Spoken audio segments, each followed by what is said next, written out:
नमस्कार beautiful souls, hope आप सभी बहुत ही अमेजिंग हैं। आज जो मैं आपको शेयर करने वाला हूं वो बहुत ही इंटरेस्टिंग है। महर्षि पतंजलि की वे सूत्र जिनसे हम आपकी जर्नी का रहस्य सुलझा सकते हैं। कुछ 5 पॉइंट आप लोगों से डिस्कस करने वाला हूं।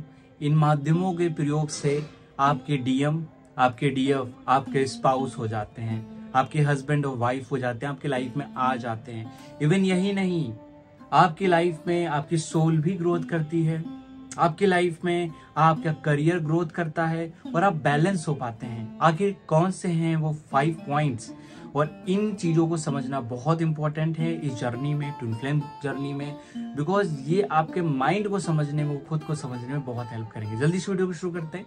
अगर आप इस चैनल पर नए हैं, पहली बार मुझे देख रहे हैं, चैनल को सब्सक्राइब के साथ बेल आइकन अवश्य ही क्लिक कर लें। कुछ 5 पॉइंट्स मैं आपको डिस्कस कर रहा हूँ। ट्विन फ्लेम की जर्नी में हमारे काउंटर पार्ट हमारी लाइफ में आ जाते हैं। अगर आपके बीच सेपरेशन चल रहा है ट्विन फ्लेम जर्नी में, अगर आप इस जर्नी में हैं, तो बहुत जरूरी है उनको वापस लाने के लिए। इवन मैरिड लाइफ में अप डाउन चल रहा है, उसके लिए भी ये 5 पॉइंट्स बहुत इंपॉर्टेंट हैं। काफी ढूंढ के मंथन करके ये 5 पॉइंट्स निकाले गए हैं। उसमें से पहला पॉइंट है जो आपके सेपरेशन को दूर करेगा और आपके करियर को भी हील करेगा, किसी के साथ भी आपके रिलेशंस को ठीक करेगा, वो है शो रियल यू आर। अपने आप को हमेशा वही दिखाइए जो आप हैं, कभी भी बहुत अच्छा दिखाने की जरूरत नहीं है। इससे क्या होगा, आप जो कुछ भी हैं वो काउंटर पार्ट की रियल वर्ड्स को जान पाते हैं। अगर आप हील नहीं हैं, वो आपको हील कर लेंगे। इसी को हम कहते हैं मिररिंग करना। अगर आपके डीएम और डीएफ, आप मान लीजिए डीएफ हैं, अपने डीएम से कुछ चीजों को नहीं शेयर कर पा रही हैं, तो कहीं ना कहीं आपकी ये प्रॉब्लम आगे जाके सेपरेशन का कारण बनेगी। और अगर आपके अंदर कोई फेयर भी है, तो भी वो फेयर कहीं ना कहीं मिररिंग नहीं करने देगा और आप एक दूसरे की कमियों को दूर नहीं कर पाएंगे। तो ये बहुत ज्यादा इम्पोर्टेंट है।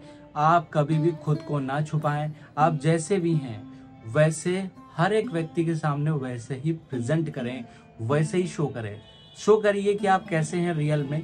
वैसे ही आपकी जर्नी इंप्रूव होने लगती है और सेपरेशन दूर होने लगते हैं। जैसे महर्षि पतंजलि ने हमारे मन के 4 स्तर बताए गए हैं। उसमें मनस है, अहंकार है, चित्त है। उसमें 16 प्रकार के अलग अलग मन भी दिए गए हैं, जिसमें चित्त के डिफरेंट 12 टाइप्स दिए गए हैं। उसके अंदर ही मुख्य विचार आता है जिसमें व्यक्ति अपने चित्त को हील करके अपने संस्कारों को हील कर सकता है। चित्त मतलब every kind of memory you have in this life, और उसको कैसे ठीक कर सकते हैं। सबसे पहले सेकेंड पॉइंट्स को जान लेते हैं, वो है कंपैटिबिलिटी एनर्जी। दोस्तों, आपकी कुंडली आपका आईना है, आपके बारे में दर्शाने और बताने वाली होती है। अगर आपकी एनर्जीज बहुत डिफरेंट हैं, 7th हाउस की एनर्जी, 8th हाउस की और लग्न की, कुछ योग हैं जो आपकी overall compatible life, married life को नहीं दिखाती हैं। दूसरे लोगों के साथ आपके कनेक्शंस बेहतर नहीं जाएंगे, इस तरह की घटना वहां दिख रही है, तो डेफिनेटली आपकी लाइफ में आपके काउंटर पार्ट आ भी जाएंगे, तभी वो टिक नहीं पाएंगे या फिर सेपरेशन हो जाएगा। अगर ये सब घटनाएं घट रही हैं, तो उसमें 7th हाउस को हील करना, उससे रिलेटेड ग्रहों के उपाय करना, आत्म कारक और दर कारक ग्रहों की, अर्थात जो कुंडली में सबसे लोवेस्ट डिग्री का प्लैनेट है, वो आपके लाइफ में ऑब्स्टिकल्स भी लाता है और आपके स्पाउस के लाइफ को भी रिप्रेजेंट करता है। वो हील करना बहुत ज्यादा जरूरी है। अगर आप ये करते हैं तो आपके डीएम या डीएफ एज अ स्पाउस आपकी लाइफ में एंट्री करते हैं। नेक्स्ट थर्ड पॉइंट है, वो है एक्सेप्टेंस। बहुत सारे लोग एक्सेप्टेंस को बहुत शॉर्ट वर्ड समझते हैं, बट एक्सेप्टेंस कहीं ना कहीं संस्कारों को भी क्रिएट करता है, जो चित्त का एक बहुत बड़ा प्रकार है। संस्कार क्या, जो आपकी हैबिट्स हैं, जो आपकी आदतें हैं, जो अनेक जन्मों में आप फॉलो करते हुए आए हैं, वही सारी संस्कार, वही सारी हैबिट्स आपको कहीं ना कहीं ये बिलीव कराती है ये व्यक्ति गलत है, इससे दूर रहना है, इसको एक्सेप्ट नहीं करना है। ये व्यक्ति प्रॉब्लम में है, ये व्यक्ति आपको गाली देता है, तो इसको एक्सेप्ट नहीं करना है। ये उसकी आदत सही नहीं होती है या सच नहीं है ये, तो उसको आप एक्सेप्ट नहीं करते हैं, उसको बहुत गलत तरीके से समटाइम हम देखते हैं।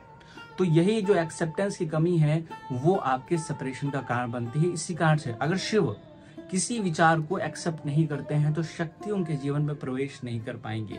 अगर शक्ति अपूर्ण थी, मां सती के फॉर्म पे थी, फिर भी शिव उन्हें एक्सेप्ट करते हैं। शिव ये नहीं करते हैं कि आपने गलती करी है। नो डाउट, अगर सती किसी भी रूप से अपूर्ण है, जब तक वो पूर्ण नहीं हो गई, शिव उनके साथ थे। उनकी हर कमियों को एक्सेप्टेंस में लाना बहुत जरूरी होता है, और ये लेसन किसी भी रूप में आपको सिखाया जा सकता है। इसी वजह से acceptance is so important in this journey. अगर आप ऐसा करते हैं तो आपके ट्विन फ्लेम आपके लाइफ में एज ए स्पाउस भी रह जाते हैं। अब हम जानते हैं चौथा पॉइंट, वो है इग्नोरेंस। इग्नोरेंस अर्थात होता है अज्ञान, अविद्या, अज्ञान। इग्नोरेंस मतलब होता है लैक ऑफ अवेयरनेस। अगर आपके अंदर अवेयरनेस नहीं है आसपास की परिस्थितियों के प्रति, अपने काउंटर पार्ट के प्रति, और खासकर अपने प्रति, तो आप कभी भी रियल ट्विन फ्लेम से मिलकर भी उनकी लाइफ में नहीं जा पाएंगे। आपके डीएम आएंगे और कहीं ना कहीं अज्ञानता के कारण आप उन्हें खो देंगे, और इसी कारण से बहुत सारे रिलेशनशिप ब्रेक हो जाते हैं। ये चित्त का भी एक रूप है, जिसमें चित्त में आपकी ये संस्कार रचे बसे हैं, जिसमें आपको कहीं ना कहीं उस फेज में ले जाते हैं कि आप इग्नोरेंस के फॉर्म में आते हैं। अज्ञानता के कारण, लैक ऑफ अवेयरनेस के कारण आप में बहुत सारी प्रॉब्लम्स क्रिएट होती है। इसी के कारण अवेयरनेस नहीं है तो आप पोलराइजेशन के फॉर्म में आ जाते हैं, ध्रुवीकरण के रूप में आते हैं, क्योंकि आप एक साइड चुन लेते हैं, पार्शियलिटी करते हैं, और इसी वजह से आप ट्विन फ्लेम की कुछ कमियों को एक्सेप्ट नहीं करते हैं, उसको फॉल्ट लगाते हैं कि डिवाइन फेमिनिन बेहतर है या मस्कुलिन बेहतर है, लाइक दैट। इस तरह की बहुत सारी स्टोरीज हम देखने को पाते हैं। काफी सारे बात लोगों से करने पे काफी सारी ये प्रॉब्लम आती है, जिसमें हम इग्नोरेंस की प्रॉब्लम देखते हैं, अविद्या की प्रॉब्लम देखते हैं। दोस्तों, अब हम लास्ट पॉइंट, फिफ्थ पॉइंट पे बात करते हैं। ये सबसे इंपॉर्टेंट पार्ट है मेरे अकॉर्डिंग, क्योंकि ये व्यक्ति की सोल की इनकर्नेशन पता चलता है, वो डिक्लाइन करेगी या अपवर्ड जाएगी। क्योंकि जो भी आपकी वासना है, लेटेंट टेंडेंसीज, आपकी अंतः छुपी प्रवृत्तियां, यही बहुत महत्वपूर्ण कारण हैं जिसकी वजह से आपके लाइफ में आपके काउंटरपार्ट आते हैं या फिर जाते हैं, या एज अ स्पाउस रह जाते हैं, या शिव शक्ति के हमेशा के लिए यूनियन होता है। अंतः प्रवृत्तियां ये क्या होती हैं? बेसिकली ये वासनाएं होती हैं जिसमें ऑल काइंड ऑफ डिजायर इस लाइफ की और पास्ट लाइफ की इंक्लूडेड है। और इसमें अगर आपके भीतर किसी खास तरह की वासना है, कोई खास तरह का पैटर्न है, उस पैटर्न के ऊपर जब तक आप नहीं आएंगे तब तक आपके लाइफ में बहुत बड़ा चेंज नहीं आएगा, परिवर्तन नहीं आएगा। और वो वासना कौन पूरी कर सकता है? वो आपके काउंटर पार्ट ही पूरी कर सकते हैं, लेकिन उन्हें तैयार होना होगा उस चीज को पूरा करने के लिए। अगर वो नहीं पूरा कर सकते तो डेफिनेटली वो आपके लाइफ से चले जाएंगे। या अगर आपको वासना की समझ है, अंडरस्टैंडिंग है, इसके ऊपर आप काफी हद तक आ चुके हैं, तो डेफिनेटली स्पाउस के रूप में आपके डीएम, आपके डीएफ आते हैं। और ये वासना हर तरह की सेटिस्फेक्शन में आना बहुत जरूरी है। ये नहीं कि आप वासनाओं को दबा सकते हैं, क्योंकि अंतः प्रवृत्तियों को नष्ट नहीं किया जा सकता है, उन पे सिर्फ ऊपर आया जा सकता है, उन पे विजय प्राप्त की जा सकती है, उनको समझा जा सकता है ज्ञान मार्ग के थ्रू। तो ये 5 प्रवृत्तियां हैं, 5 टेंडेंसीज हैं, जिससे हम अपने काउंटर पार्ट को अपनी लाइफ में हमेशा के लिए रख सकते हैं।